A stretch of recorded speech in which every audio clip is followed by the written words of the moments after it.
Zulfi knowledge land में खुश आमदीद। Tariq bin Ziyad. इसके बाद इस सूबे में इस्लामी हुकूमत की तासीस अमल में आई। सरकस्ता इस सूबे का दारुल हुकूमत करार दिया गया। अफ्रीकी मुसलमान यहाँ आबाद किए गए और अब्दुल्ला बिन हंश यहाँ का पहला गवर्नर बनाया गया।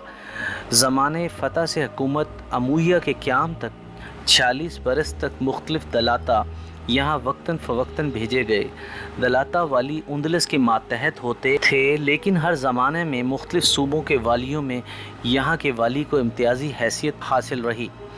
उंदलस के शुमाल मशरकी हिस्से की तरफ मुहिम भेजी गई। चुनाचे इस इलाके के मशहूर साहिली शहर बार्सिलोना, नशरेद, राब्रादर और जरिंदा इस्लामी इक़्तिदार में दाखिल हुए। इन मकामात में भी इसी ज़माने में या आगे चलकर मुसलमानों ने अकामत इख्तियार की और इब्तदा ये इलाका भी वाली सरकस्ता की निगरानी में रखा गया और जब तक इन शहरों पर कब्ज़ा रहा ये सूबा सरकस्ता की हदूद में दाखिल रहे। अगर अभी तक आपने वीडियो को लाइक नहीं किया तो वीडियो को लाइक कर लें, चैनल को सब्सक्राइब कर लें और बेल आइकन को ज़रूर क्लिक करें ताकि हमारी आने वाली वीडियोस की नोटिफिकेशन आपको मिल सके। उंदलस के शुमाली हिस्से के ज़ेरे नगी हो जाने के बाद फ़ौजी मुहिमों के लिए कुदरत फ़्रांस के हदूद पर निगाह उठी। चुनाचा मूसा ने जनूबी फ़्रांस की तरफ अपनी फ़ौजी पेशकदमी जारी की।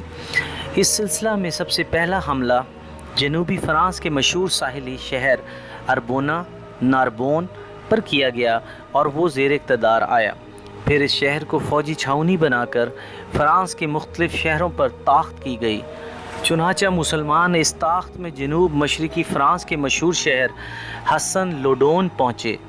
फिर यहाँ से अंदीनों का रुख किया, लेकिन मुसलमान अभी असनाए राह में थे कि ईसाइयों के एक अज़ीमुश्शान लश्कर के इज्तिमा की खबर मिली, मगर इन्होंने अपनी पेशकदमी जारी रखी और अदीनों में दाखिल हो गए। इस तरह जनूब मशरक़ी फ़्रांस के 3 अहम शहर बोना, लोज़ोन और अदीनों मुसलमानों के कब्ज़े में आ गए। मुसलमानों के फ़्रांस की हदूद में दाखिल हो जाने से यहाँ के ईसाई हुक्मरानों में हलचल मच गई। इस ज़माने में फ़्रांस में नवाबों, अकाउंट्स और फ़ौजी अफसरों की छोटी छोटी खुद मुख्तार रियासतें कायम थीं। इनमें से पेपन ऑफ हर्स्टल इम्तियाज़ हासिल करके मरकज़ी फ़्रांस के तख्त पर काबिज़ हो चुका था और वहीं फ़्रांस के फरमारवां ख़ानदान कारोलैगन का बानी था। इसको अरब मौरख़ीन कार्ला के लक़ब से याद करते हैं। कार्ला यानी पेपन ऑफ हर्स्टल ने फ़्रांस को मुसलमानों के सैलाब की ज़द से महफूज रखने के लिए अज़ीमुश्शान लश्कर के साथ फ़ौज कशी की। अदीनों के किला बंदी ऐसी न थी कि वहाँ बैठकर मुसलमान इसका मुकाबला कर सकते, इसलिए वो अरबोना की किला बंदी से फ़ायदा उठाने के लिए इस सिमत लौट आए। यहाँ पहुँचे तो पेपन के लश्कर को शहर का मुहासरा किए हुए पाया, इसलिए अदीनों से वापस आने वाले इस्लामी लश्कर के लिए शहर में दाखिल होने का रास्ता बंद हो चुका था। मुसलमानों ने अरबोना के सामने एक पहाड़ी की दामन में अपने मोर्चे जमा लिए। पेपन दफातन हमला आवर हुआ। इस वक्त तारिक और मूसा की फ़ौजें एक दूसरे से अलहदा थीं। पहाड़ी पर मुसलमानों का जंगी मौका भी अच्छा न था। हर तरफ से नरगे में आ गए और बहुत से मुसलमान शहीद हो गए। आखिर बड़ी कुर्बानियों के बाद लड़ते भड़ते किसी तरह शहर में दाखिल होने में कामयाब हो सके। पेपन ने बड़ी सख्ती से नारबोन का मुहासरा कर लिया। मुसलमान भी नारबोन में जमकर मुहासरा को तोड़ने की कोशिशें करते रहे और कभी कभी शहर से निकलकर ईसाइयों पर हमला आवर होकर इन्हें तह तेह करते रहे। जब मुहासरा तूल पकड़ गया तो पेपन को मुसलमानों की कमक पहुंचने का अंदेशा हुआ, इसलिए वो मुहासरा उठाकर वापस चला गया।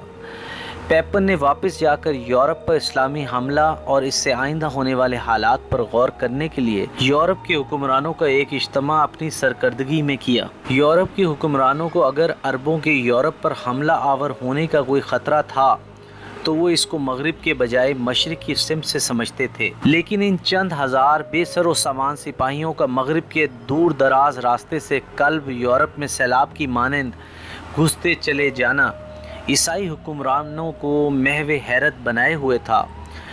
लेकिन इन्होंने इस मजलिस मशावरत में किसी आला पैमाने पर मदाफाना मज़ाहमत ना करने का फ़ैसला किया।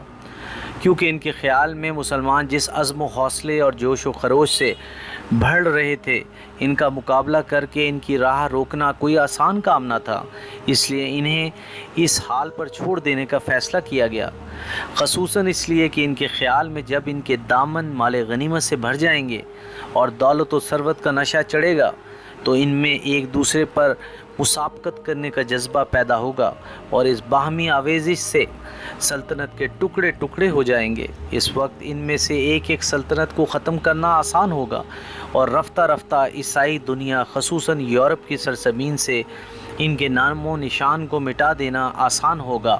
ایپیسوڈ 22 اختتام پذیر ہوئی۔